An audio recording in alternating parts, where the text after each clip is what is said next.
ఏమిటి పత్రికల వాళ్ళంతా కలిసి ఇలా వచ్చారు? రేపు సాంఘిక వ్యవహారాల మంత్రి గారు వస్తున్నట్టుగా తెలిసింది. మీరు వారిని కలుసుకోవాలనుకుంటున్నారా మేడం? తప్పకుండా. ఈ సంవత్సరపు ఉత్తమ ప్రజాసేవా పథకం సంపాదించేందుకు మీరు మంత్రి గారి ద్వారా ప్రయత్నిస్తున్నట్టు తెలిసింది. Good morning sir. Good morning. ఏమిటి ఇలా వచ్చారు? పేదవాళ్ళ గుడిసెలో తగలబెట్టిన రౌడీల్లో ఇద్దరు దొరికారు సార్. వాళ్ళతో చేయించింది ఎవరు ఉన్నదని చెప్పే వరకు వాళ్ళని చిత్తం కొట్టించండి. ఆ పనే చేశాను సార్. కానీ ఈ నేరం వెనుక చాలా పెద్దవాళ్ళ చేతులున్నాయని తెలిసింది. వాళ్ళు ఎంత పెద్దవాళ్ళైనా సరే వాళ్ళ చేతులకి బేడీలు వేయించండి. బేడీలు వేద్దామనే వచ్చాం సార్ మీ అత్తగారికి. అవును సార్, మాకు దొరికిన ఇన్ఫర్మేషన్ బట్టి గుడిసెలు తగలబెట్టించడంలో మీ అత్తగారి పాత్ర కూడా ఉందని తెలిసింది. ఏంటయ్యా నీకు తెలిసింది?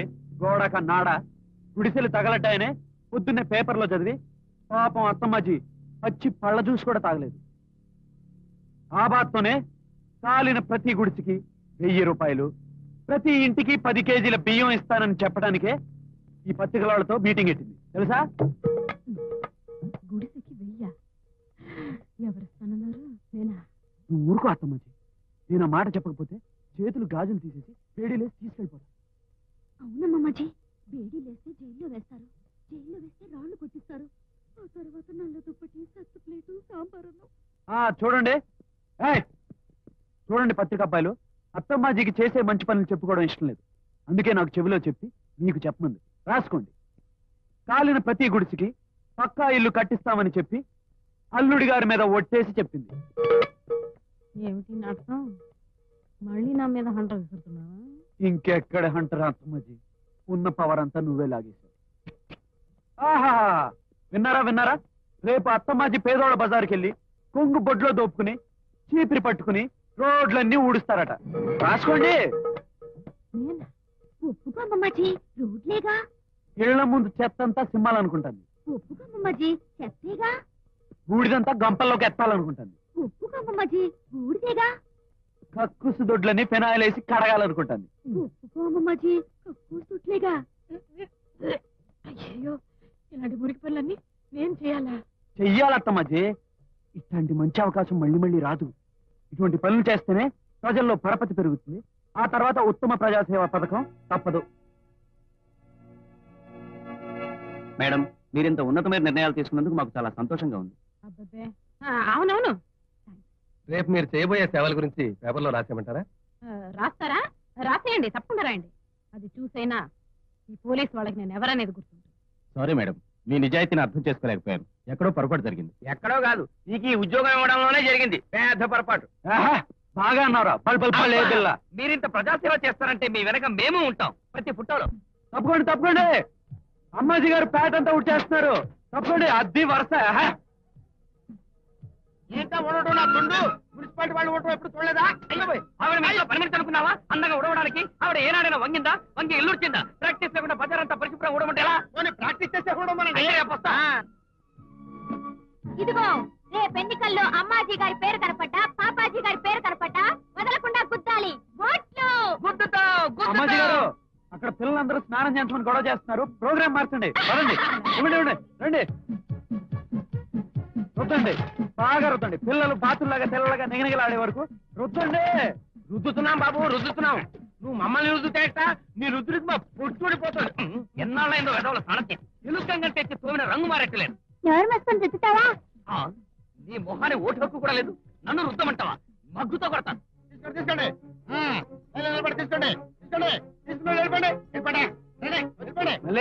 అమ్మాజీ గారు అంటే ఏమనుకున్నావు? ఆడదాన కరుణాలు. ఏ పిల్ల, నువ్వేంటి నీ కొంప కూడా తగలడిందా? ఇప్పుడు వెయ్యిస్తే సాయంత్రం ఇల్లు తగలబెట్టుకుంటాను. 1000 రూపాయలు కావాలంటే నన్ను అడుగు, అంతేగాని లంచాలు వసూలు చేసి కట్టిన ఇల్లు తగలబెడతావరా? ముష్టి తీసుకొని పోయా. సాటి ముష్టివాడు చెప్తున్నాడు, విను నాన్న. ఇట్లు బిళ్ళబెచ్చాం. మా రాజల్లకి ఆగండి.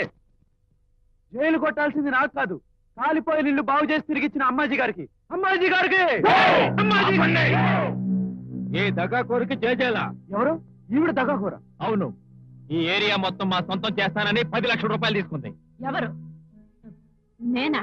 నువ్వే. గుడిసెలు ఖాళీ చేస్తానన్నావు, పక్కా ఇళ్లు కట్టించావు. ఏమిటి నీ స్ట్రీట్ ప్లే? అత్తమ్మాజీ, మీకు మంచి పేరు రావడం ఇష్టం లేక మీ మీద బురచాలని చూస్తున్నారు. ఇక మీరు తిరగబడాల్సిందే. టేక్ ఇట్ ఈజీ అనుకుంటే లాభం లేదు. అసలు ఏం జరిగిందో చెప్పేసేయండి. ఆగిపోయావే? నిజం చెప్పే ధైర్యం నీకెక్కడిది? చూసారా వాడు మిమ్మల్ని ఎంత మాట అన్నాడు. మీరు నిజం చెప్పేసి వాడిని అరెస్ట్ చేయించండి. పేపర్లు, ప్రజలు అందరూ మిమ్మల్ని పోడుతారు. కలెక్టర్ గారు, 5 స్టార్ హోటల్ కట్టడానికి ఈ ఏరియాని మీతో శాంక్షన్ చేయించమని వీళ్ళు నన్ను అడిగారు.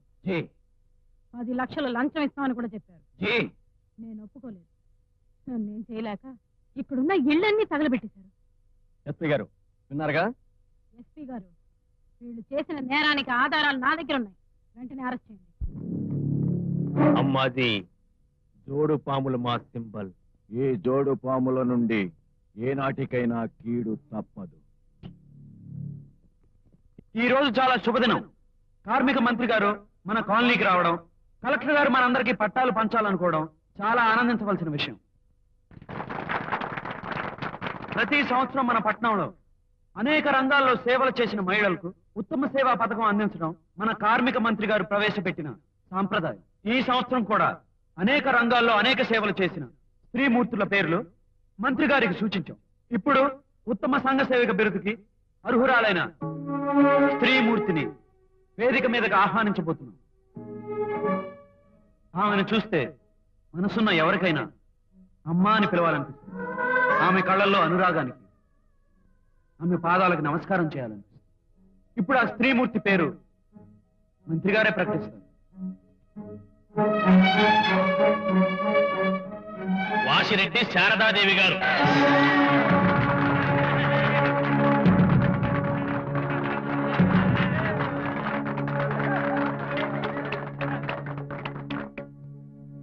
మీరా? నేనెవరో అనుకున్నాను. ఆపండి. ఏం ఘనకార్యాలు సాధించిందని ఆవిడని గౌరవిస్తున్నారు? ఏ అర్హత ఉందని ఆవిడకి ఉత్తమ సేవా పథకం అందిస్తున్నారు? ఏ అర్హత? ఆవిడ పేరు వినగానే ఈ జనంలో నుంచి వచ్చిన స్పందన తరదా ఆవిడ గౌరవించడానికి, ఆవిడ చూడగానే ఈ జనం సంతోషంతో పెట్టిన కేకలు చప్పట్లు తలవా ఆవిడ అర్హత నిర్ణయించడానికి. కలెక్టర్ గారు, ఆవిడకు శాలువా కప్పి పట్టాలు చేతికివ్వండి. అల్లుడు గారు, సన్మానం జరగడానికి వీల్లేదు. What is this nuisance? మీరు జిల్లా కలెక్టరా, మీ అత్తగారికి పియ్యరా? పట్టాలు ఇవ్వండి. అల్లుడు, మీకే చెప్పేది. క్షమించండి అత్తగారు, దయచేసి 10 మందిలోనూ నా పరువు తీయకండి. అమ్మాజీ గారు, మీరు ఇక్కడ గొడవ చేయొద్దు. మీకు ఇష్టమైతే ఉండండి. ఇష్టం లేకపోతే వెళ్ళిపోండి. వెళ్ళకపోతే వెంటబడి తరిమి కొడతామండి. రామ్మా, పెంచి వెళ్ళిపోదాం. అమ్మా శారదమ్మ గారు, నన్ను గుర్తుపెట్టారా? ఎవరు బాబు మీరు? 40 ఏళ్ల క్రితం మీ ఇంట్లో నారాయణ అని ఒకతను పనిచేసేవాడు. గుర్తుందమ్మా? అవును. నేను ఆయన కొడుకునమ్మా. నేను ఈ రోజు ఈ మాత్రం ఎదిగానంటే దానికి కారణం మీరేనమ్మా.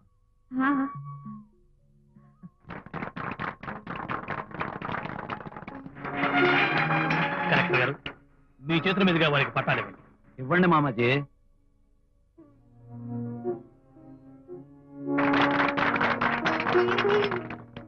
అమ్మా, మీకు ఒక బాగుండాలి కదమ్మా. ఇప్పుడు ఏం చేస్తున్నాడు? తప్పకుండా అతను చాలా గొప్పవాడై ఉంటాడు. నిజమే మంత్రి గారు, ఆమె కొడుకు ఆమెకు అందనంత గొప్పవాడయ్యాడు. పెళ్లి చేసుకుని అమ్మనే మర్చిపోయాడు.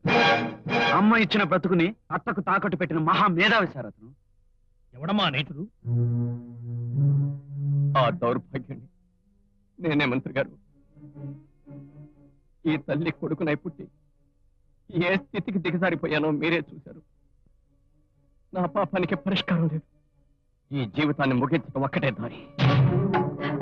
మామయ్య,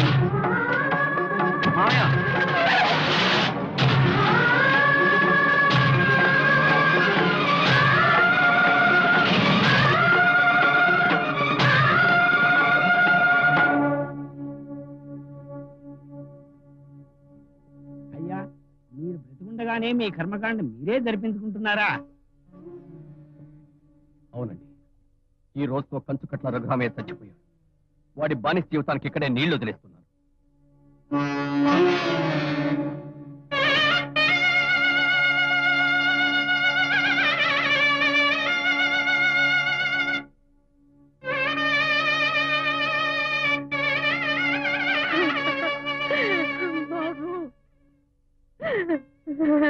బాబు, బాబు, బాబు, ఏమిట్రా ఇదంతా? కన్న తల్లిని క్షోభ పెట్టినందుకు నాకు నేను విధించుకున్న శిక్ష అమ్మా ఇది. ఈ రోజుతో కంచుకట్ల రఘురాం చచ్చిపోయాడు. నీ బిడ్డ వాసిరెడ్డి రఘురాముగా మళ్ళీ జన్మెత్తి ఇప్పుడే కళ్ళు తెరిచానమ్మా. ఎన్ని జన్మలెత్తినా నీ కాళ్ళు పట్టుకుని క్షమాపణ కోరే అర్హత నాకుందమ్మా. ఎందుకు లేదు బాబు, ఇన్నాళ్ళు నువ్వు నాకు దూరంగా ఉన్నా నా మనసుకు దగ్గరగానే ఉన్నావు. ఆ దేవుడు నాకు అన్యాయం చేయలేదు, మళ్ళీ నిన్ను నా దగ్గరికి చేర్చాడు. నన్ను నీ దగ్గరకు చేర్చింది ఆ దేవుడు కాదమ్మా. నీ దగ్గర గోరు ముద్దలు తింటూ నీ ఒడిలో అల్లారు బుద్ధిగా పెరిగిన నా మేనలుడే నన్ను మార్చాడమ్మా. మావయ్య, అమ్మమ్మ బాధ చూడలేక నిన్ను మార్చి ఆవిడ దగ్గరకు చేర్చాలనే ప్రయత్నంలో నిన్ను చాలాసార్లు బాధ పెట్టాను. లేదు రాజు, లేదు. నువ్వేం చేసినా మంచి కోరే చేశావు. దూరమైన మనుషులు నీ దగ్గరికి చేర్చావు. ఇదిగో జట్కా ముగుడా, కథ అయిపోయిందనుకోకు. మీ మామగారు మారిపోగానే ఎత్తును కూడా దించేయకు. ఇంకా మా అమ్మమ్మ భరతం పట్టాలి. నేను మర్చిపోతానా? నువ్వు సై అను, ఈ జక్కవాడి జబర్దస్త్ ఏంటి చూపిస్తా. సై సై సై. వెరీ గుడ్ అల్లుడు, మొత్తానికి అదరగొట్టేశావు. ఆగండి, ఈ ఇంట్లో అడుగు పెట్టే హక్కు మీకు లేదు. ఓ సత్తమాజీ, మీ బోడి ఆస్తుల కోసం ముష్టి హక్కుల కోసం రాలేదు, మా పెళ్ళాల కోసం వచ్చాం. ఏమంటారు మా గారు? అది మగాడి మాట అంటే. చాలే ఆపండి. మీరు రమ్మంటే రావడానికి నా కూతురు మనవరాలు మీ పెంపుడు గుర్రాలు కాదు. ఓసిన సూపర్ పెళ్ళామా? జక్క మొగుడిని జెంట్మెన్ లా అడుగుతున్నాను. పద. నేను రాను రాను రానే రాను. రావా?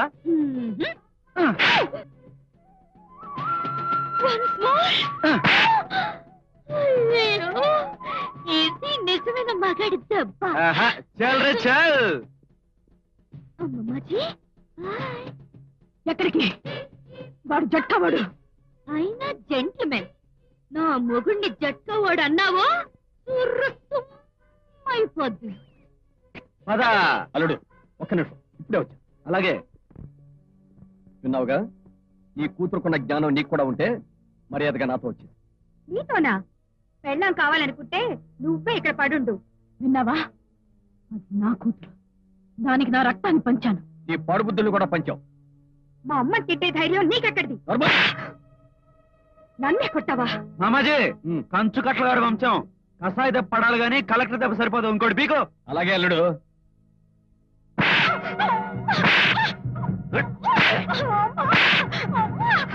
చాలండి బాబు, చాలు. బుద్ధొచ్చింది, బుద్ధొచ్చింది. ఈ పని మీరు ఎప్పుడో చేసుంటే బుద్ధిగా మీ భార్యలో పడుండేదాన్ని. పదండి, మీరెక్కడుంటే నేను అక్కడే ఉంటాను. Very good. వెళ్ళొస్తానమ్మా. బాబు, అల్లుళ్ళకే అల్లుడు అనిపించావు. మీరంతా వెళ్ళిపోయిన తర్వాత నేను మాత్రం ఇక్కడ ఏం చేస్తాను? కిరణాల్లో జెండా కర్రలాగా నేను మీతోనే వచ్చేస్తా. వచ్చేదాకా వంట చేసి పెడతా. మీరెక్కడికి? నువ్వు ఎక్కడికి రావో అక్కడికి. అది శ్మశానమైనా సరే తుండు కొట్టేసి పడుకుంటా. నన్ను వంట వెళ్ళిపోతారా? నేను కూడా మీతోటే వస్తా. అక్కడ కూడా ఎందుకు? ఏం బాబు, నేను కన్నా మీతో వస్తున్నా. వస్తా. అరే లాప్పం, ఈ ఇంట్లో మగవాళ్ళు ఆడవాళ్ళలాగా బతికారు, ఆడవాళ్ళు మగవాళ్ళలాగా బతికారు. నువ్వు ఎక్కడవే ఆడా మగ కాకుండా నిజంగా బతికావు. నువ్వు 2 in 1 గాడివే, ఎక్కడైనా బతికేస్తావు. రా, వెళ్ళండి. నన్ను వదిలి అందరూ వెళ్ళిపోండి. వెళ్ళండి. నా గౌరవాన్ని, పౌరుషాన్ని ఎగతాళి చేసే వాళ్ళు ఎవ్వరూ ఇంట్లో ఉండనక్కర్లేదు. వెళ్ళండి. నా అనుబంధాల్ని, రక్త సంబంధాల్ని ఇప్పుడే తెగదంపులు చేసుకుంటున్నాను. వెళ్ళండి. అందరూ వెళ్ళిపోండి. కానీ ఒక్కటి మాత్రం చెప్తున్నాను, ఈ కంచుకట్ల అమ్మాజీ ప్రాణాలతో ఉన్నంత వరకు ఎవరికి తల వంచి మాత్రం బ్రతకదు. అబ్బా, ఓ మాట చెప్పనా?